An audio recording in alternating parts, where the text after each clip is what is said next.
वस्तुएं जगत में नहीं है, चित्त में है, चित्त द्वारा निर्मित है। अस्तित्व में क्या है? नाद है, नाद मात्र है। जब हम सृष्टि कहते हैं, इसका अर्थ है कि जैसे ही उन वस्तुओं को देखा जाता है, जैसे ही उनका अनुभव होता है, ठीक उसी समय उनकी सृष्टि होती है, उनकी रचना होती है। दृष्टि सृष्टि में सृष्टि का अर्थ ये है। और दृष्टि किसकी होती है? देखा क्या जाता है? नाद का अनुभव होता है। एक स्मृति है और कुछ भी नहीं है, और वो स्मृति भी नाद है। उस स्मृति में चलने वाला नाद इंद्रियों द्वारा ग्रहण किया जाता है। इंद्रियां भी नाद ही है, नाद रचनाएं ही है। इंद्रियों द्वारा वो जीव स्मृति में भेजा जाता है, जहां पर नाम रूप संग्रहित है पहले से। जैसे जैसे अनुभव होते जाते हैं वो संग्रह होता जाता है, और जैसे ही नया अनुभव आता है, ये नया नाद वहां तक पहुंचता है, उनकी तुलना होती है जो भी संग्रहित है वहां पे, और वस्तुओं की सृष्टि होती है। जो अनुभव होता है, जिसकी सृष्टि हुई है, उसका होता है। और जैसे ही उसका अनुभव बंद होता है, उसका अंत भी हो जाता है, वो वस्तु चली जाती है। जैसे आपके सिर के पीछे क्या है आप नहीं जानते, और आप ये सोचते हैं कि मेरा घर होगा, लोग होंगे, पेड़ पौधे होंगे। आपके घर के बाहर है, आप नहीं जानते, अभी उनका अनुभव नहीं हो रहा है, लेकिन आपका ये सोचना होगा, ये आपकी मान्यता होगी कि और दूसरे घर होंगे, सड़कें होंगी, लोग होंगे, कारें होंगी और पशु पक्षी होंगे। लेकिन ऐसा कुछ भी नहीं है। जब तक उनका अनुभव नहीं होता, कुछ भी नहीं है। तो दृष्टि सृष्टि हमारी उस मान्यता को नष्ट करती है। वस्तु पहले से स्थित है, सारा जगत पहले से है। ये मान्यता हटाने के लिए ये शब्द उपयोग में लाया गया है, दृष्टि सृष्टि। और ये चित्त का नियम है कि ऐसा ही होता है, इसके अलावा कुछ और संभव नहीं है। इसके अलावा किसी भी प्रकार का अनुभव संभव नहीं है।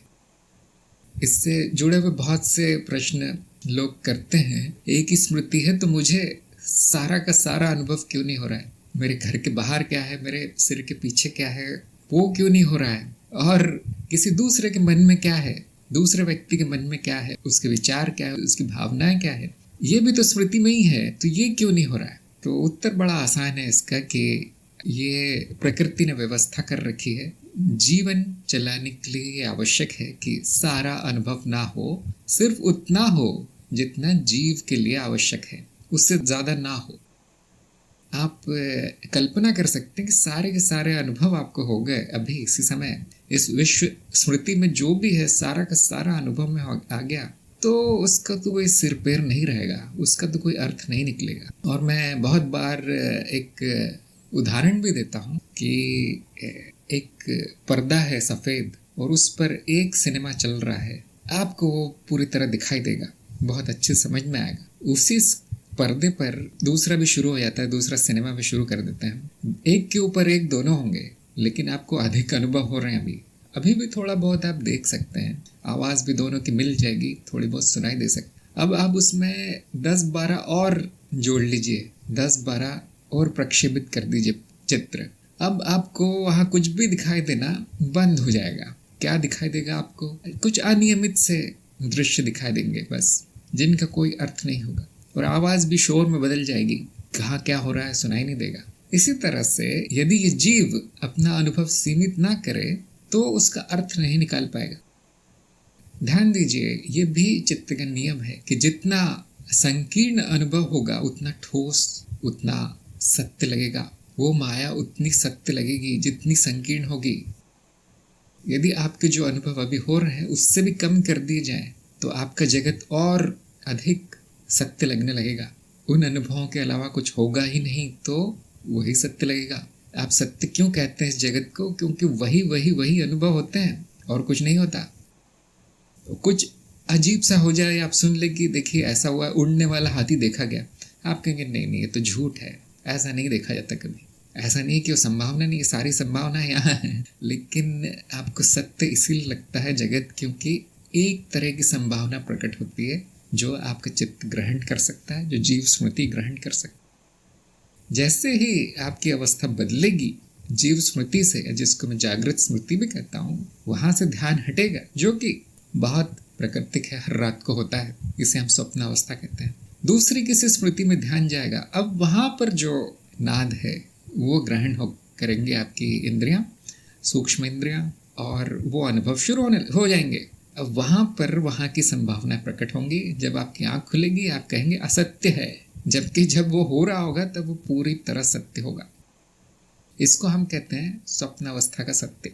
जिन्होंने सत्य का यथार्थ नाम का वीडियो नहीं देखा है, जो कार्यक्रम में नहीं है, उन्होंने नहीं देखा होगा। ये जो नए नए कार्यक्रम में आए हैं, अभी पहला वीडियो भी नहीं देखा उन्होंने, तो जब वो देखेंगे तो उनको ये सारे सत्य समझ में आएंगे कि जो सृष्टि होती है जिसकी बार बार बार वो अनुभव होने लगे, उसको सत्य मान लिया जाता है। इसको हम कहते हैं व्यवहारिक सत्य। सबको लगता है, यही लगता होगा दृष्टि सृष्टि मतलब मैं जो चाहूँ वो प्रकट हो जाए। नहीं, ये ऐसा नहीं है। उसका अर्थ ऐसा नहीं है। इस शब्द का कोई चाहने वाला नहीं है। देखिए, कोई इच्छा करने वाला नहीं है। जो इच्छा है, वासना प्रकट होती है, वो जीव की नहीं है, कारण शरीर की है। जीव वो है जो प्रकट है, कारण वो है जो बीज है। ऐसा मैं भेद करता हूँ। दृष्टि सृष्टि का अर्थ ये नहीं है कि जो कारण शरीर से आ गया है जीव स्मृति में वो दिखेगा, ऐसा नहीं है। वो स्वप्न अवस्था में जरूर शक्य है, संभव है, जागृति में नहीं है। क्या होता है, कारण शरीर से जो भी नाद आता है वो वासना के रूप में दिखाई पड़ता है। उसकी सृष्टि वासना के रूप में होती है, भौतिक वस्तु के रूप में नहीं होती। ये आप सभी का अनुभव होगा, ये कोई मनगढ़ंत बात नहीं है। आपको भूख लगी है और आपके मन में आता है कि आज इडली डोसा खाया जाए। ये वासना कहाँ से आई है, कहीं संग्रहित थी। अब वो तो कौन सी स्मृति से है, उस इतना महत्वपूर्ण नहीं, सब एक ही है। लेकिन आप देखेंगे आपके सूक्ष्म इंद्रियां जो है तुरंत एक चित्र प्रक्षेपित करती है आपके मानस पटल पर। उसका कोई स्थान नहीं है, जहां पर वो चित्र दिखता है उसका कोई स्थान नहीं। वो चित्र होता है सृष्टि। इडली डोसा की सृष्टि हो गई कहाँ पर, स्मृति में। इसका अर्थ ये नहीं है कि वो जो विश्व स्मृति में भी उसकी सृष्टि हो जाएगी, वहां से नाद आने लगेगा, वो नहीं। उसका अर्थ ये नहीं, संभव नहीं है, ये तो चमत्कार हो जाएगा। अब मैं ये नहीं कहता कि ये संभव ही नहीं है, ये इस श्लोक में संभव नहीं है। आम मनुष्य के लिए, आम साधक के लिए संभव नहीं है। तंत्र में सब संभव है, लेकिन आम मनुष्य के लिए संभव नहीं है। यदि आप सूक्ष्म लोक में है तो ये संभव है।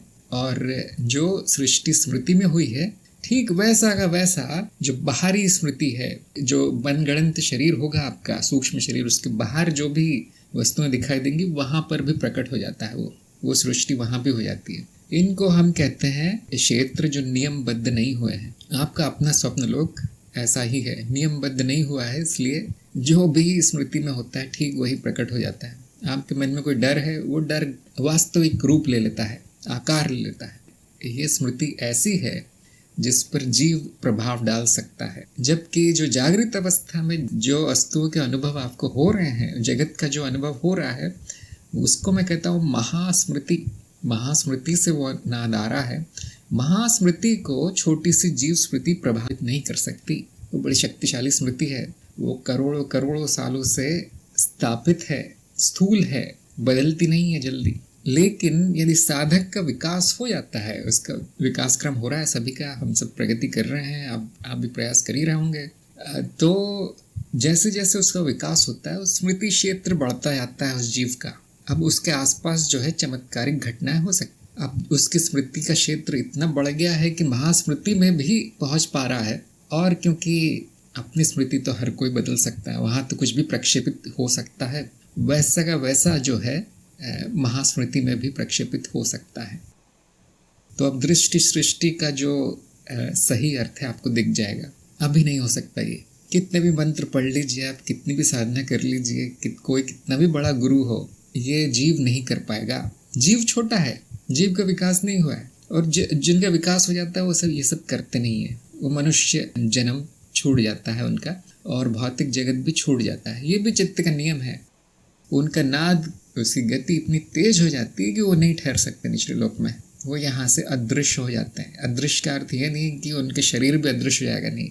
शरीर का वही होता है जो आम जनता के शरीर का होता है, वो भी महाभूत है, उसमें वो शरीर मिल जाता है। लेकिन जीव स्मृति ऊपर की तरफ, ऊपर से अर्थ है कि अधिक गति की तरफ सरक जाती है। जीवन की जो प्रक्रियाएं हैं थोड़ी सी ऊपरी परतों में हो जाती, निचली परतें जो है अदृश्य हो जाती हैं। अदृश्य का अर्थ यह है कि अपने अपने तत्वों में मिल जाती है, वो स्मृति है। स्मृति जब अपने अपने आसपास के तत्वों में सरल नाद रचनाओं में परिवर्तित होती है तो हम कहते हैं नष्ट हो गया, वो रचना नष्ट हो गई। तो शरीर जब मृत्यु होती है तो अपने आसपास की स्मृति में मिल जाता है, उसको कहते हैं शरीर नष्ट हो गया, मिट्टी हो गया।